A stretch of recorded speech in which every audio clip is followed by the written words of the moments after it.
Hello, data center friends. Good afternoon, good morning, good evening, wherever you're joining me from today. I am Joshua Feinberg from DCSMI, the Data Center Sales and Marketing Institute.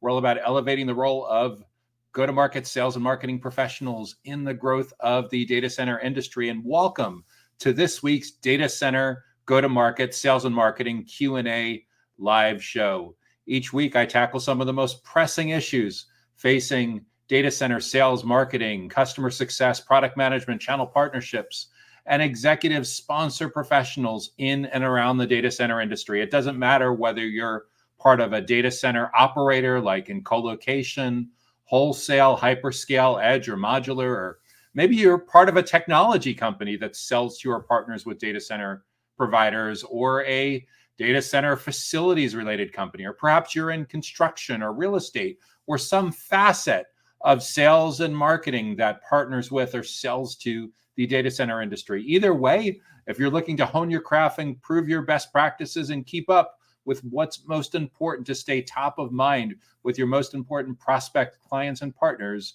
you are in the right place. If you want to get notified about upcoming episodes of the Data Center Go-to-Market Sales and Marketing Q&A show, make sure that you subscribe to our weekly data center sales and marketing newsletter that you can find on our website at dcsmi.com. Again, that's www.dcsmi.com. So you are in for a real treat this week. I'm super excited about the questions that I will be answering today. We're going to start out by looking at how to improve market penetration for enterprise data center infrastructure. I get so many questions each week for companies literally all over the globe who are providing some facet, some part of infrastructure to enterprise data centers and outsourced data center operators. The next question I'll be looking at is how to prospect data center clients for high-speed connectivity. So if you do anything having to do with telecommunications, interconnection, meet me rooms, peering, that question is totally in your wheelhouse. But I'm certain that even if you just partner with companies in the telecommunications space, you'll still get value from that Q&A. And then we'll also be looking at how to market and sell financial advisory services for data center capital projects. And then we'll take a brief break and come back with 3 additional questions that are top of mind for data center sales and marketing and go-to-market professionals. That includes how to use email marketing for data center and cloud business development and sales, how to automate your marketing and sales for data center, cloud network, and hybrid infrastructure, as well as how to grow brand awareness among data center professionals.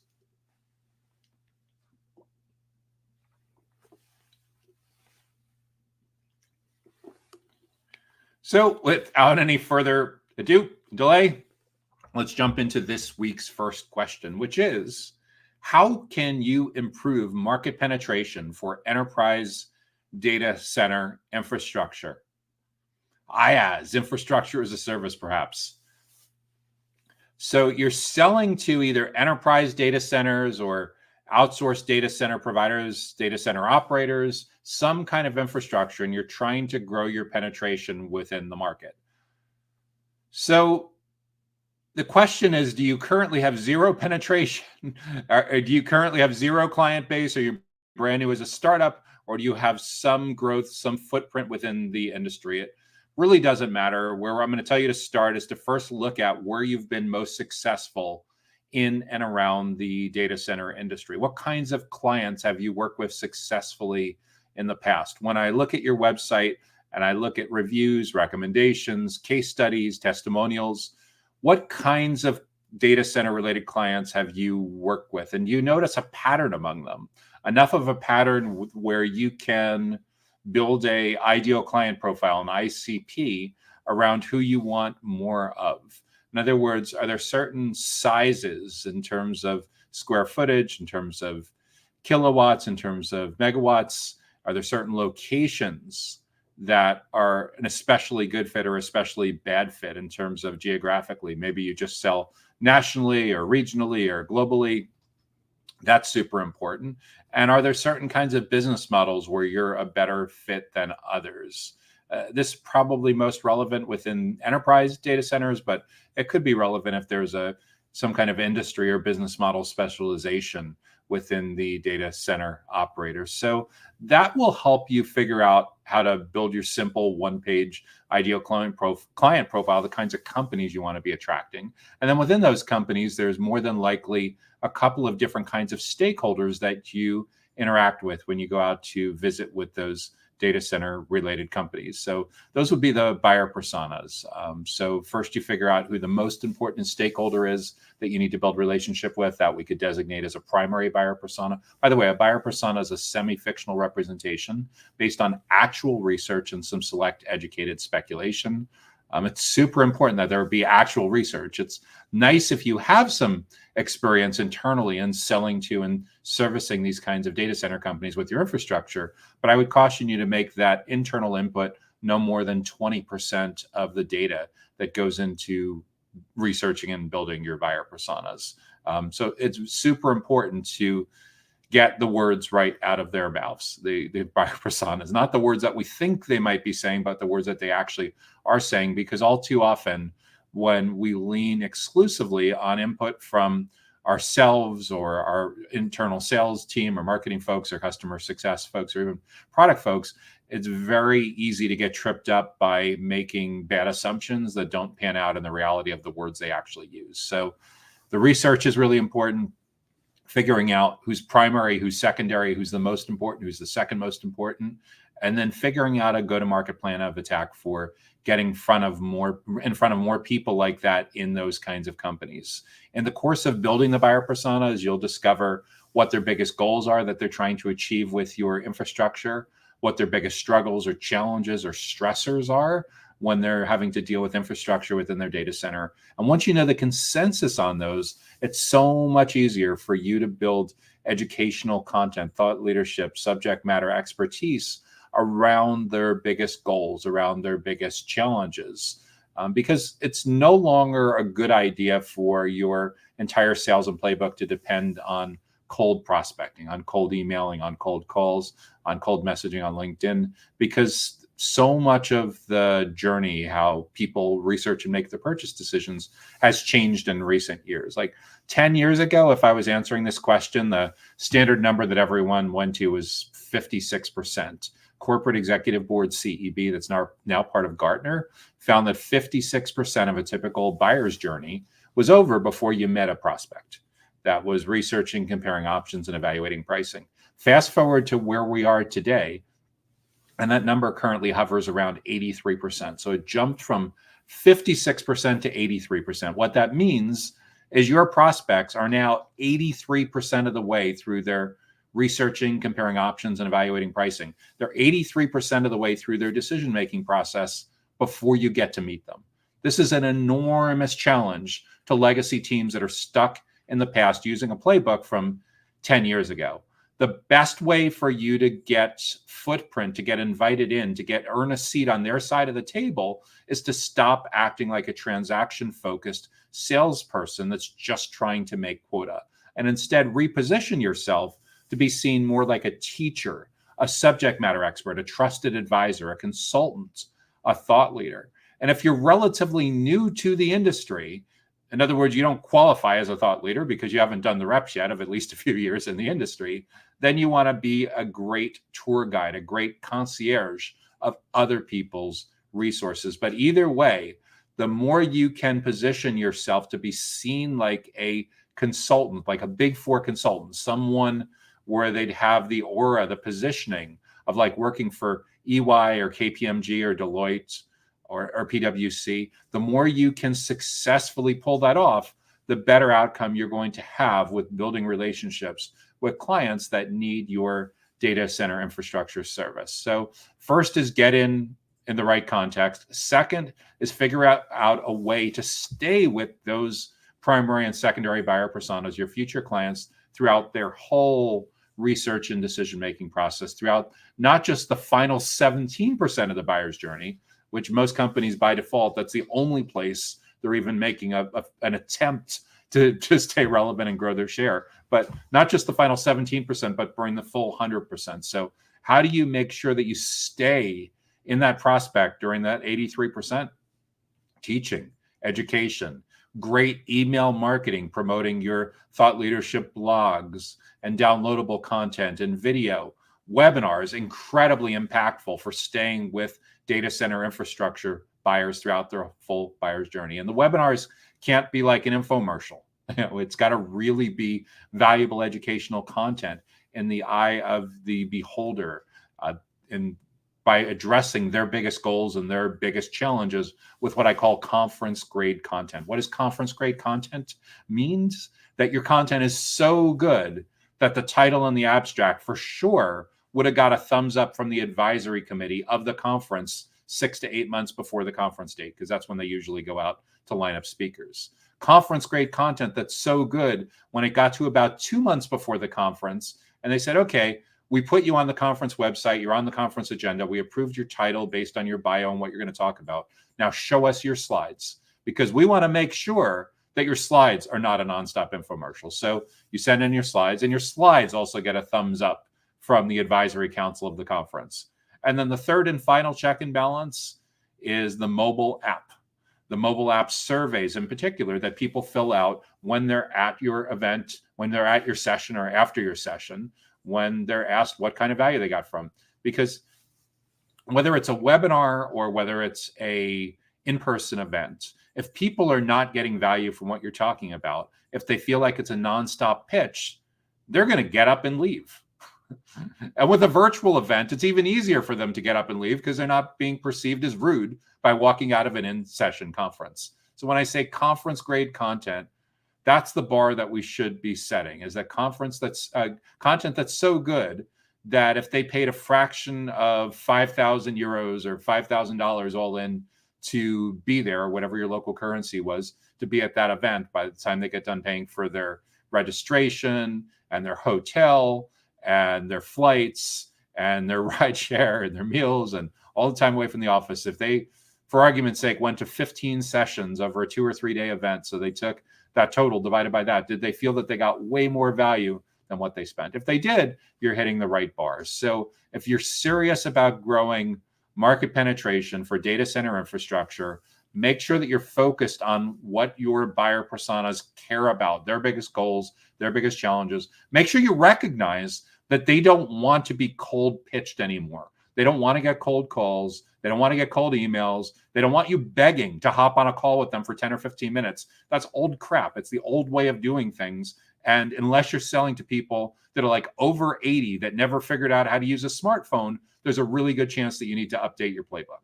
I don't want to pick on people that are, boomers and beyond boomers, but the reality is, if you understand your buyer personas well, and you understand that they live their life on their phone, on social media, listening to podcasts, watching videos, checking out review websites, then you start to understand what it takes to get in front of them in a way that educates and builds trust. So that's the key to growing your market penetration for data center infrastructure. Let's move on to the next question for today.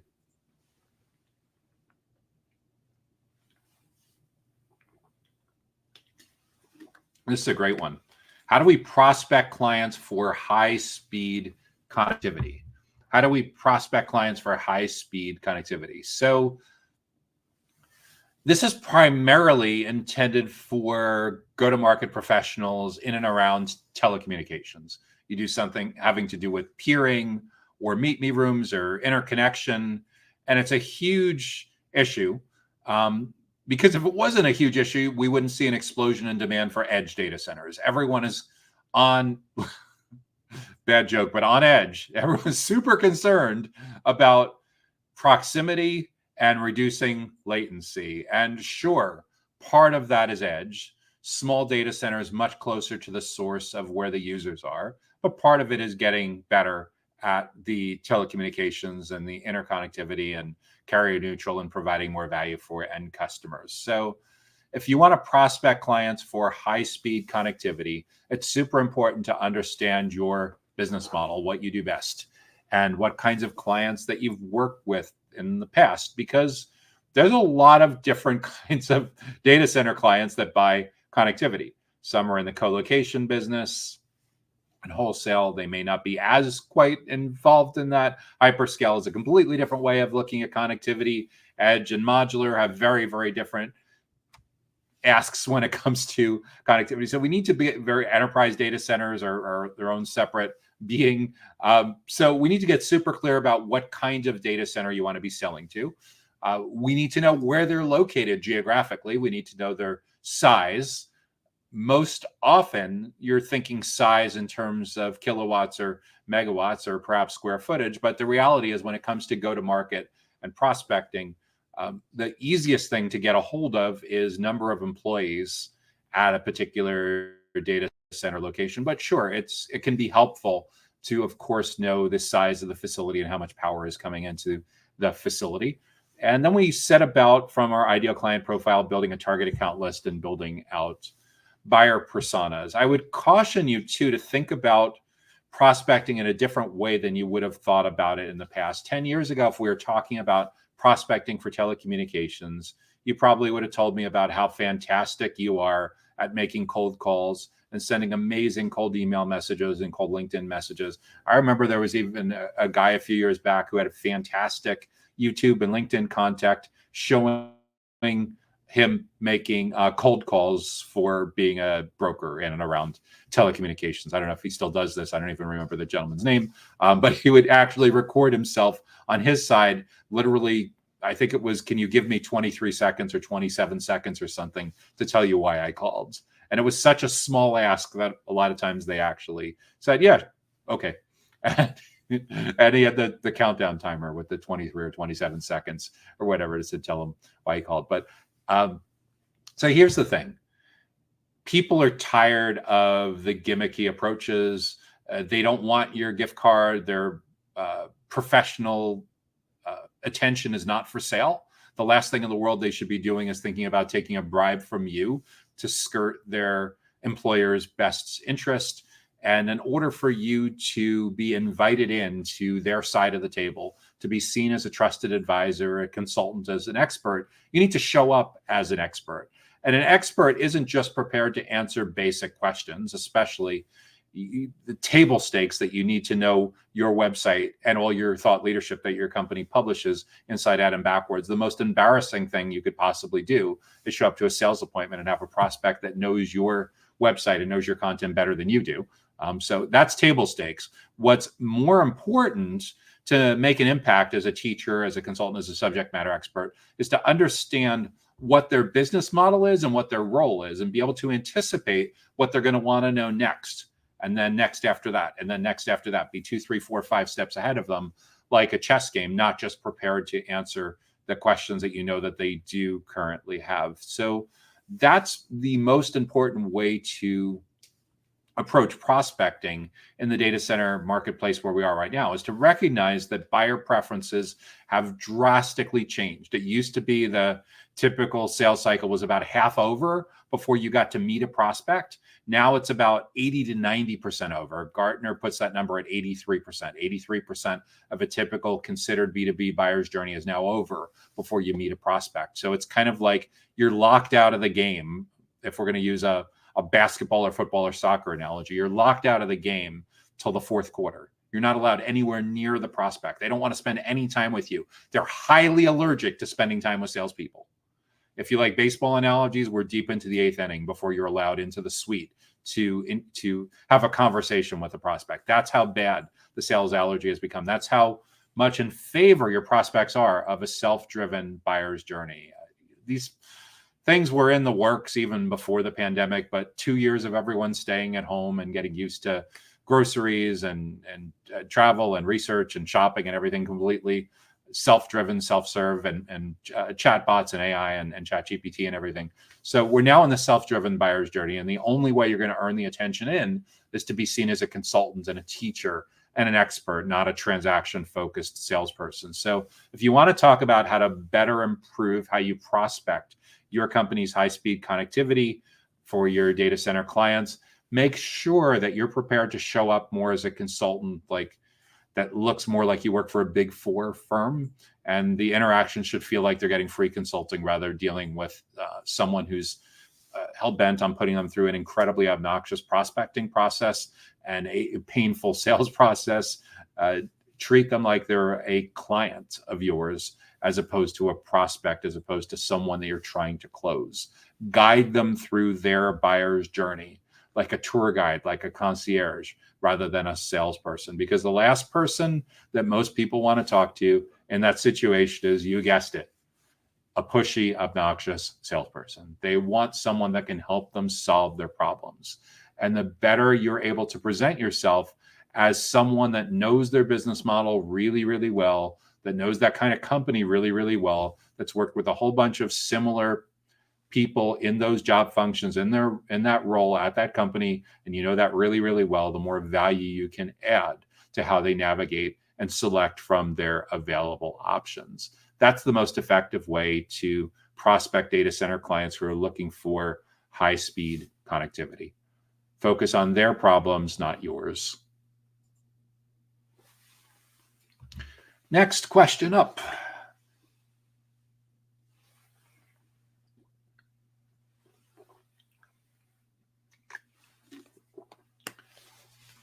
How do we market and sell financial advisory services for data center capital projects?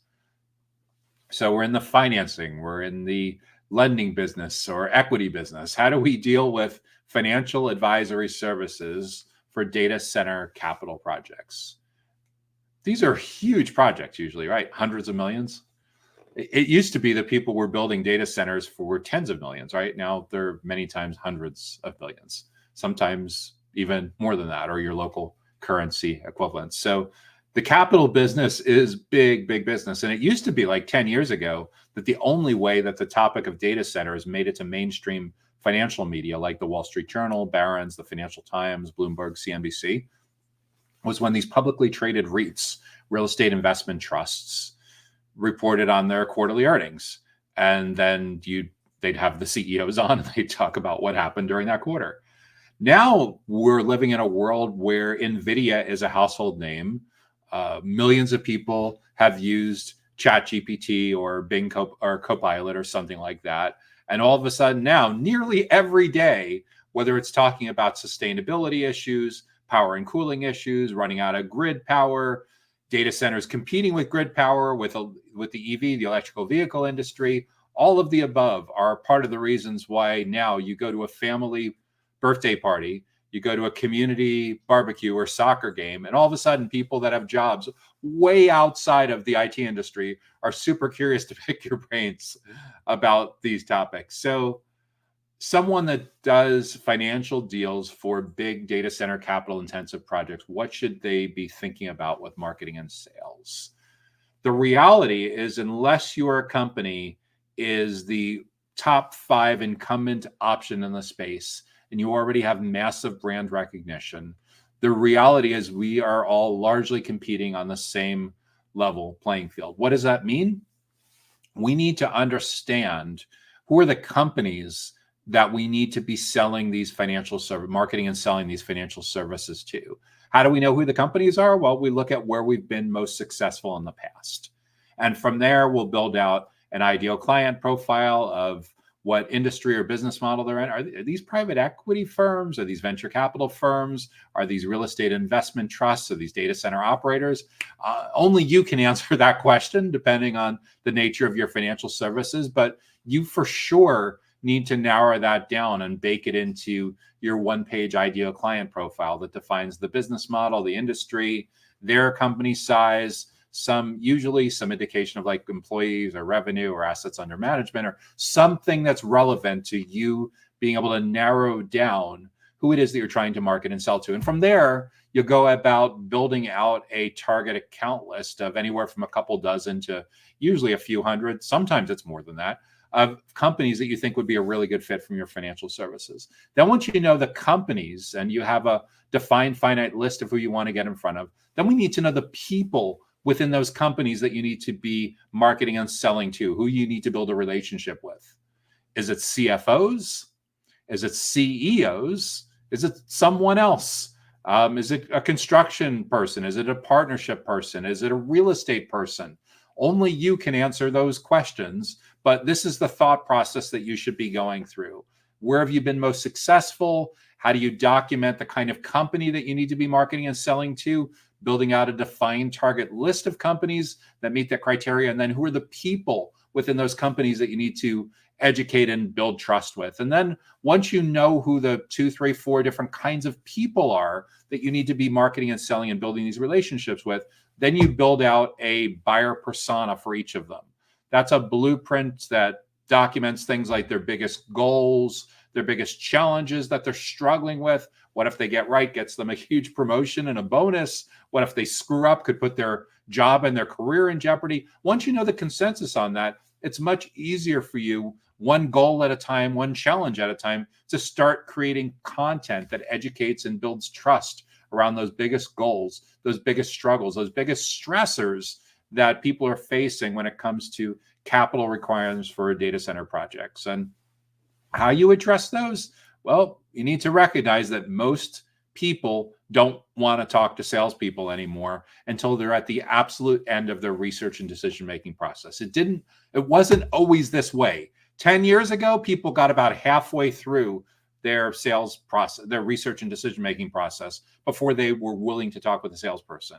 CEB, the corporate executive board that's now part of Gartner, did research about 10 years ago with Salesforce and Sirius Decisions. And it was the sales process was about 56% of the way over. That number now is at 83% and accelerating, meaning 83% of a typical buyer's journey is over before you get to meet a prospect. This is an enormous problem for traditional salespeople, traditional sales and marketing playbooks that rely on interrupting people. So we need to reframe how we're seen in the marketplace. So we're seen more as teachers, subject matter experts, trusted advisors, consultants, and thought leaders on anything and everything having to do with financial requirements, capital requirements of big capital intensive data center projects. And this gets put out there by creating great research reports, ebooks, downloadable white papers, planning templates, video content, at the risk of getting a little meta, live video content that can be repurposed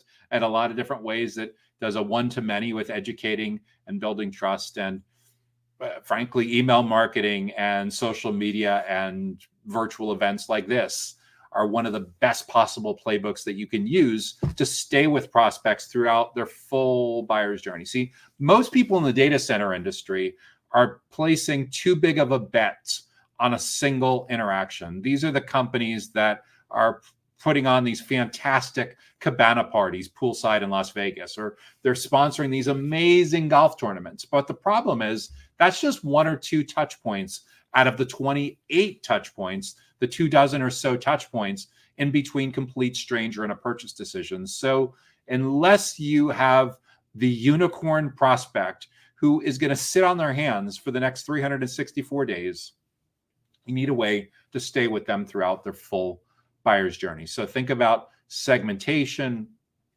personalization of content, email marketing, and most importantly, lots of great virtual events, lots of webinars like this that allow you to continue educating and building trust with your most important buyer personas so they see you. You're training them to see you as the go-to resource when it comes to anything and everything having to do with the financial services needs of capital-intensive data center-related projects. That's going to be the most effective and most natural way for you to market and sell these kinds of projects, because the more time they spend with you, the more it's a supernatural thing when you put up your call to action during the webinar and say, sign up for a free analysis, free consultation, free portfolio review, whatever it is, for them to raise their hand and say, yeah, that sounds pretty good.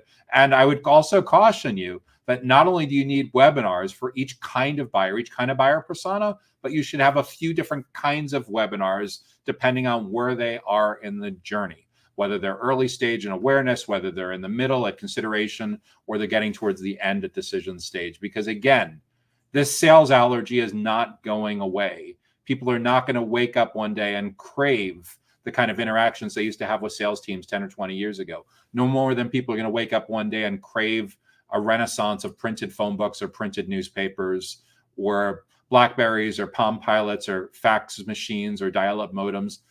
It's not coming back. We are where we are. We know where we are. We know how we research and make our purchase decisions. Don't make the mistake of thinking that your prospects who are in charge of massive digital transformation projects are navigating these projects with buyer habits that went away 10, 20 years ago. So make sure that you're marketing and selling in a way that is compatible with how your buyers of financial services for these big capital intensive projects want to research and make their purchase decisions. I have 3 more questions today, but before we do that, we'll take a quick break from our sponsor. Data Center Go-to-Market Sales and Marketing Q&A is sponsored by DCSMI, elevating the role of sales marketing and go-to-market GTM professionals in the growth of the data center industry. To stay informed about upcoming episodes, subscribe to the Data Center Sales and Marketing newsletter on the DCSMI website at www.dcsmi.com. Again, that's www.dcsmi.com. Now, back to Data Center Go-to-Market Sales and Marketing Q&A.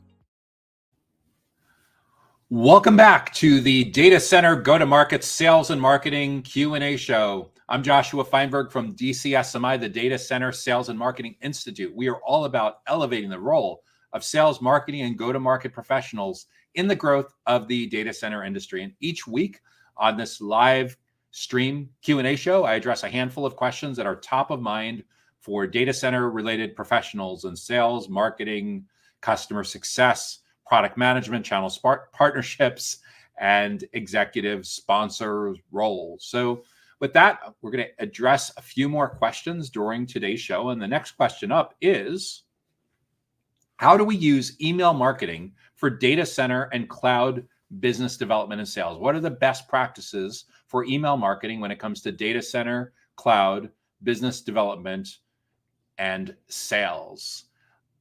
What's super important is when it comes to email marketing is to recognize that it needs to be focused on providing value. It can't be selfish asks all the time. You can't constantly be badgering people to try to get them to take a meeting with you. That's just not how most of your prospects are researching and making their purchase decisions anymore.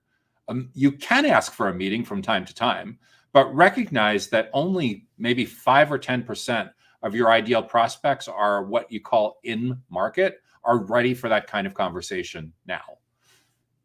A huge percentage of them could be ready for that kind of conversation a few weeks or a few months from now, but nearly everyone is not ready for that kind of interaction right now. So what should you be doing with email marketing? That's the question, right? To knock it out of the park when it comes to your business development and sales for products and services related to data center and cloud. Well, let's first recognize that the way that people research and make their purchase decisions is very different today than it was as recently as 10 years ago.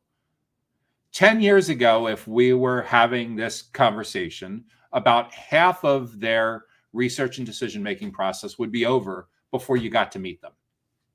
In the 2010s, 56% of a typical buyer's journey, that was CEB, the Corporate Executive Board, now part of Gartner, 56% of a typical journey was over before you got to meet prospects. Now that number is like well over 80% and accelerating even faster.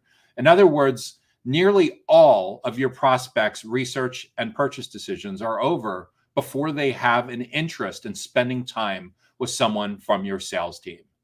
This is an enormous challenge for legacy salespeople that are stuck in the past, spending most of their time cold messaging people, cold calling people, cold emailing people, canvassing door-to-door, canvassing at conferences with people that might eventually be the right people, but aren't ready for that kind of conversation today. But they are ready for something else. The question is, are you ready for that something else? What is that something else?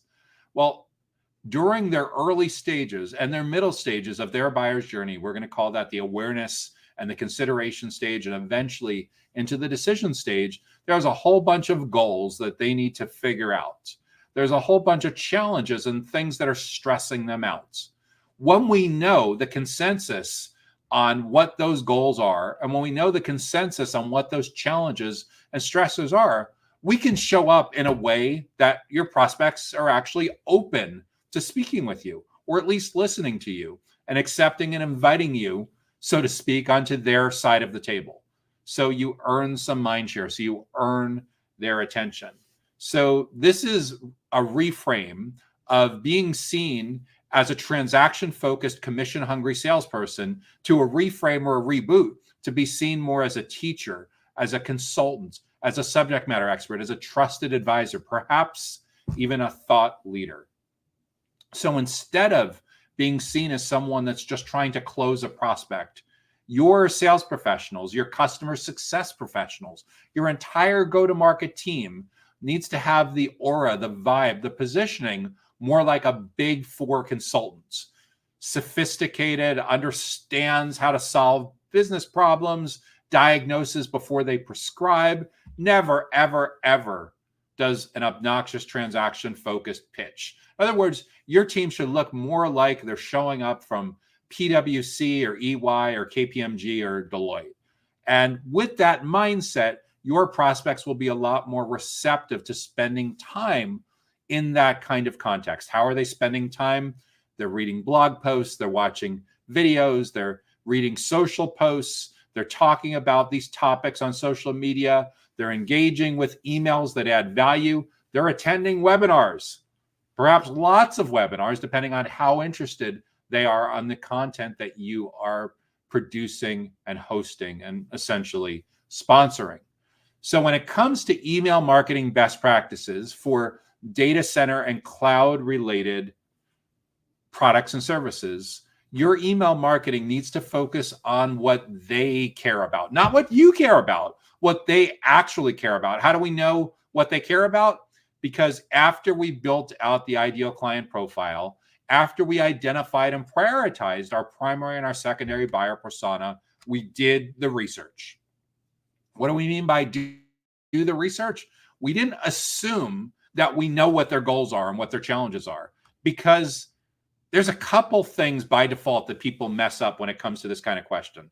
Thing number one is there's no place on your entire website for people to learn about their topic, their questions, their goals, aside from a call to action to speak with someone from your sales team. So that's a faulty assumption. Number one is you're only showing up for the 5 or 10% of people that are ready to talk to sales right now. You're completely ignoring these fantastic prospects who will be ready to talk to you in a couple weeks or a couple months if you meet them where they are.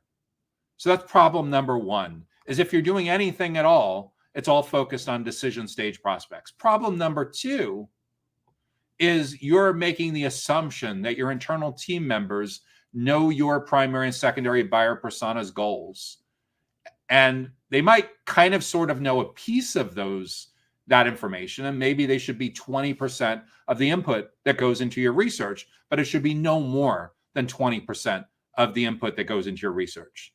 The research needs to get their words out of their own mouths in exactly how they say it, not how you'd like them to say it, but how they actually say it. And there is a very, very high likelihood that the consensus out of their mouths is going to be very different than the words that you use to describe that consensus. So their words, their priorities, not yours. And the better job you can do of creating this great impactful content, these great immersive event experiences in virtual or even in person, the better job you can do at developing an email marketing strategy that's all about them. Because the email shouldn't be working so hard to do that much of the heavy lifting. If it is, you're probably turning them off. Or at the minimum, you're turning off the spam filters and you're not getting through with deliverability. So the primary goal of your email marketing should be to get the right person in the right place at the right time to see you in the right context. And the best way for them to see you in the right context is usually that email marketing is taking someone to a website page that may or may not be enhanced with video content. Why video content? Because the longer they engage with your content, the more likely it is that they're going to be receptive to your call to action. The more likely with video content compared to text, For sure, you're going to get people that prefer to watch instead of read. That's a given, right? But video content improves the session time that someone spends on a page. And the longer they stay, the more they'll, I hate to sound so crass, but the more they'll pay, the more likely it is that they'll monetize better. So the reality is each email that you send needs to have a goal. It needs to be for a specific buyer persona, and it needs to be for someone that's in a specific stage of the buyer's journey or a specific life cycle stage with your company. If you do that well, email marketing can be fantastic. It can be one of the best, if not by far and away the best channel for your company. But if you're focused on selfish asks all the time, your email marketing is going to fall flat. If you're emailing people that didn't ask to be emailed and you're not delivering a ton of value, your emails are not going to get through to the inbox for very long. And that's not only going to screw up that particular salesperson, it's going to screw up everyone at your company, because basically for short-term gains, you sabotage the intermediate and long-term email sender reputation of your company. So make sure that when you're sending email, that you know exactly who this kind of person is, the kind of company they work for, the goal that you're trying to achieve by the email, and make sure that you're educating and building trust, putting deposits into the relationship bank account before you're trying to extract out from the relationship bank account. Their needs come first above yours. Next question.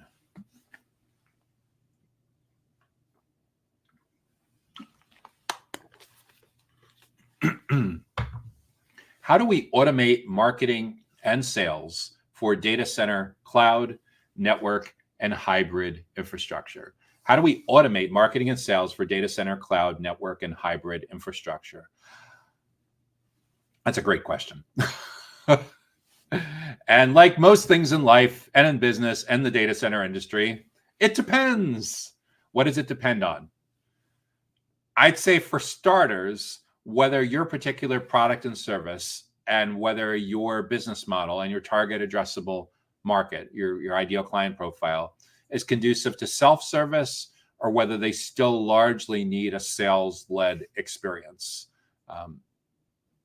If you're selling a heavily commoditized product or service that has to do with data center, cloud, network, or hybrid infrastructure, and it's at a price point where a lot of the people in your segment prefer to buy self-service completely on their own, then you should be making big investments in improving your website usability.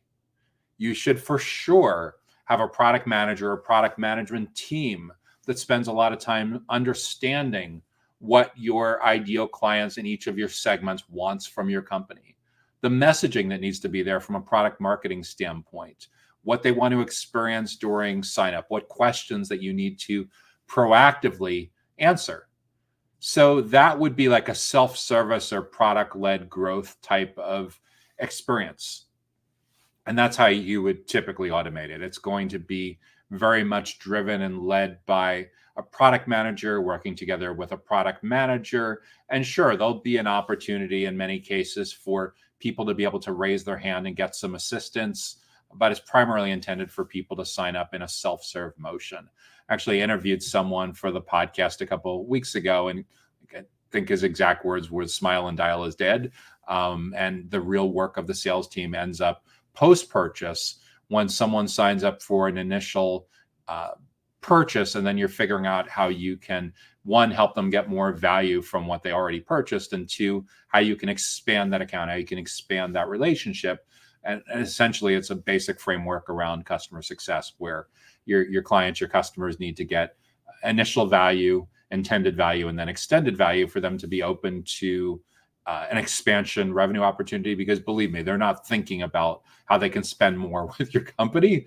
Maybe they're testing you out with that kind of mindset, but the reality is until you provide great value and a great experience for what they initially purchased, it's very unlikely you're going to get to that opportunity to have a prospect that's open to your customer marketing overtures and cross sells and upsells and things along those lines. So first we need to figure out, is this primarily a product-led sales, product-led self-service kind of motion, or is sales involved?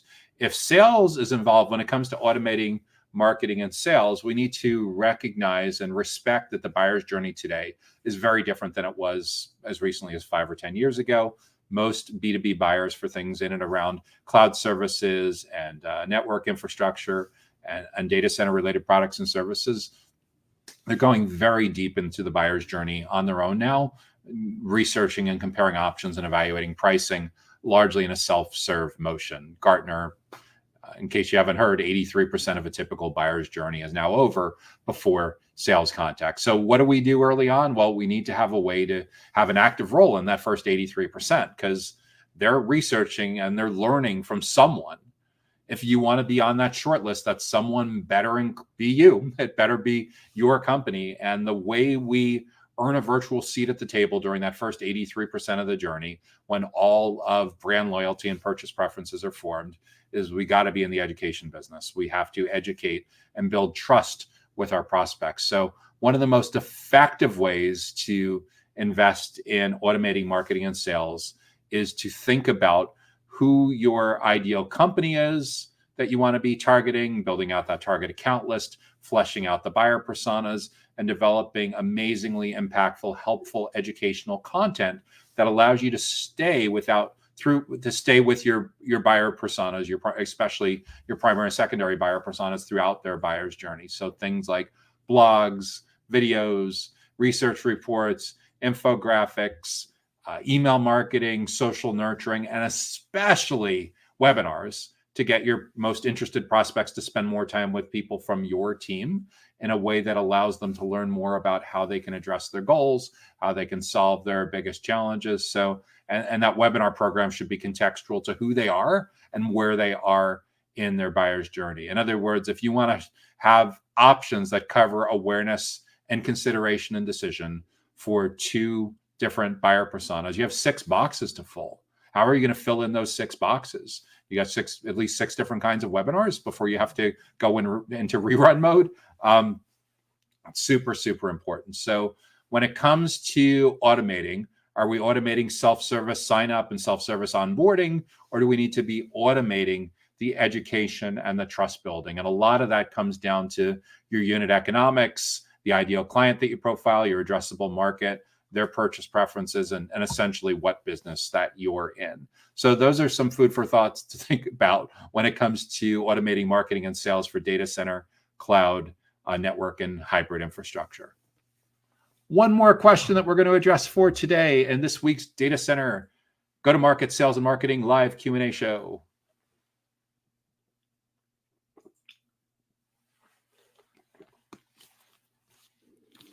So the final question that I will be addressing this week is, how do we grow brand awareness among data center professionals? That's a great one. How do we grow brand awareness among data center professionals? Well, let's first get a little more specific about what kind of data center professionals that we need to grow brand awareness with. Why is this so important? Well, I can assure you that people that work in sales and marketing roles care about very different issues in a data center than engineers or facilities managers or security managers or real estate or construction folks. So we need to be a lot more specific about what kinds of data center professionals that we need to improve our brand awareness for. Once we get that under control, more than likely we should be building out buyer personas so we understand the biggest goals and the biggest challenges of those kinds of data center professionals. And by the way, it's okay to have more than one different kind of data center professional that you want to build awareness with. That's called segmentation. That's called having a primary and a secondary buyer persona, maybe a tertiary buyer persona if you have 3 different kinds of data center professionals that you want to build a brand awareness with. But we need to focus on them. What is top of mind with them? What are the goals that they need to figure out to advance their career? What are the things that are stressing them out that if they screw up is going to derail their career? Once we understand what's going on inside their mind, because we did the research and figured that out, then we need to recognize that your brand today is very different than it was 10 years ago. All too often, when it comes to brand building, these conversations are unfortunately left almost exclusively to someone like a creative director. And that person is certainly part of figuring this out, but we need to be a little more self-aware. Your brand today is no longer limited to just your logo and the hex codes for the colors that you use and the approved fonts and even the company name. Those things are just table stakes. Your brand today is everything and anything that people say about your company when you are not in the room, when you're not present for those conversations. And given that we now live in a world where your salespeople are persona non grata for the first 83% of the buyer's journey, most people don't want to go anywhere near a salesperson for the first 83% of the buyer's journey.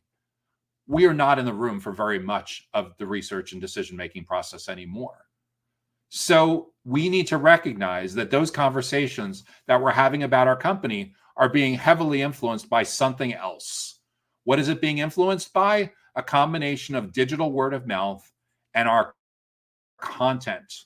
Our content stands in for what used to happen in one-on-one conversations. So when it comes to building brand awareness among data center professionals, of course, we need to get a lot more specific about who those professionals are and what they care about, their biggest goals and their challenges. But we need to recognize that we can't spend our entire brand budget on touchy-feely stuff.